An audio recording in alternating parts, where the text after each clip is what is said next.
I think my funniest moment in it, which I haven't seen yet, but it's the part where Bear is trying to convince me to save the world, and I'm not having it. We're coming out of the bar, and my dad's in the passenger seat, and I just go, pfft. That's my funniest scene because James Wan wanted me to get really emotional there. Just get out all this, just like they divulge all this information to Mara, who's a complete stranger, and he's a man who would not do that. And I tried my hardest, and then I just basically looked at the camera and was like, pfft.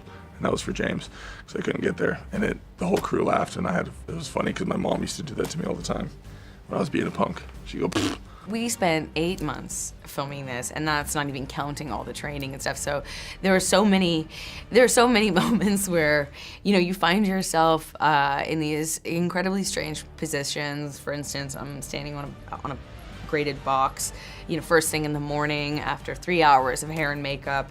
You know, it's 6 o'clock in the morning, and this empty airline hangar that's been turned into a studio, basically, and it's freezing cold, and I'm being hosed down for my job as an adult person. And I'm like, this is ridiculous. There are so many moments where you just have to laugh at the absurdity when you have to, you like, ask yourself, am I speaking to this fish? And also, what is my steed? Am I on a whale, a shark? Because, you know, you're not obviously really working with any of those things. You're just in this blue screen land, you know? I'm so lucky I work in a job where I get so many of those moments that I'm like taken aback and I have to laugh at the absurdity of my life. I think next time I'm gonna expect 2 paychecks. One's just for putting up with the suit and that everything that came with it and being so cold all the time, and the other was acting.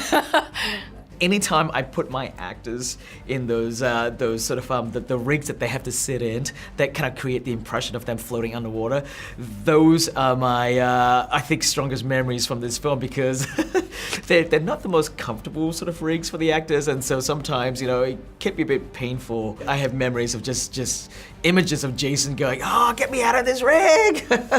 So that was kind of funny. A lot of water was involved in this film, just constantly dumping buckets of water on my actors. I'm like, you guys kind of know what you're signing up for, right? When you're signing up for a movie called Aquaman, you know you're gonna get wet. Most memorable moment, I tell you what it is, because so much of my film I'm in a blue screen, so I'm feel like I'm doing some strange avant-garde theater hanging in wires. And then we had one day where I was sitting out on the beach, where we had to do this scene where I come up on the beach, and putting my director's chair facing the ocean in my costume and just falling asleep. That was my most memorable, because I finally felt like I could just feel the warmth of the ocean, and it's great. Very relaxing. So there was one day where like Jason is learning to play the bass, and he would sort of stroll into set like learning to play his bass as he's in his Aquaman outfit, trying to get ready for a scene. I was like, what are you doing? Like, it was very funny. I play drums, I play guitar, so we had a little band set up, so I would always encourage him to want to play together, and he got pretty good. He was learning the bass, so it was good. We had another couple stunt guys who played, and our trainer was learning guitar, but I play in a band with my brothers, so I was really always looking for someone to play with me, which sadly I was usually just my own drum solo waiting for people to pick up an instrument, but people got very scared, I think. Over, I think, a Bordeaux. She's a fan of wine, I'm a fan of Guinness, and we sat down and had some drinks and hashed it out. It's pretty easy working with Amber. We get along so well, Jason and I. We worked together on Justice League, obviously, and we got to know each other a bit there, but I couldn't be luckier. I couldn't have a cooler co-star, and if you spend that long with someone, that's really important, and he just has this infectious energy, and you see it in Arthur, you see it in Aquaman, and you see it in him. He's just that person, and I couldn't be luckier. I wouldn't call it romantic, I'd call it like you're in a harness being, you know, hanging from a ceiling. Cameras went around you and you're at a blue screen, but someone hold on to your feet who's in a blue suit pushing you towards another person and spinning you around as you kiss. It's very awkward. First off, she like swam up on Shamu, jumped off of that before she told me that, so. It's quite technical, huh? And also we're doing it not in, spoiler alert, we're actually not filming it in Atlantis. It's kind of funny because you have to create these universes in your head and kind of imbue the scenario with that, or some sense of that, without actually having the luxury of seeing it or being in it.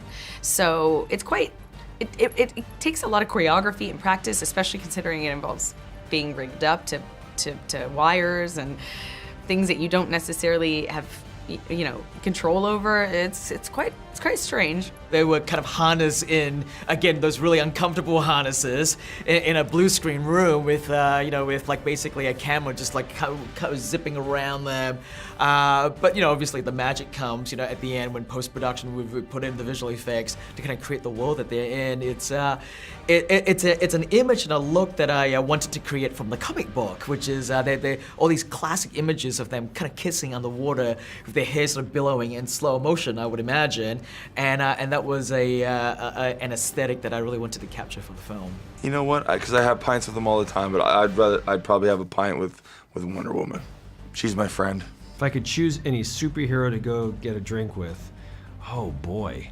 Well, it wouldn't be a villain because I feel like they would be like sneaky. They would like be, I'd probably choose. I think Clark Kent would have a nice wholesome beer together and discuss, the future and the city.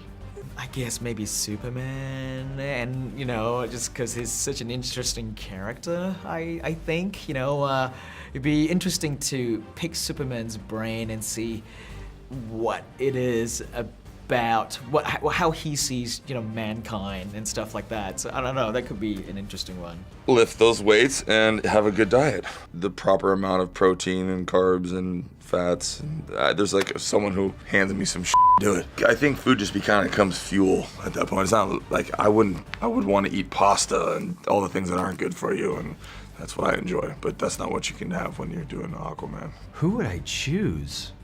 That's very interesting. Who would I, Patrick, choose or Orm? Because I think they're two different things. I think Orm would probably like somebody a little more villainous. I'd probably choose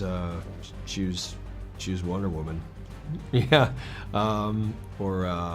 because I think Orm would kind of feel like she's also an outsider, and she's got a whole group of people that has been off the map and no one's known about. I think we could find some similarities there with Atlanteans, so maybe we could do some damage together. I have no idea what he would be doing, but I would love to be in it because it's my favorite show on earth.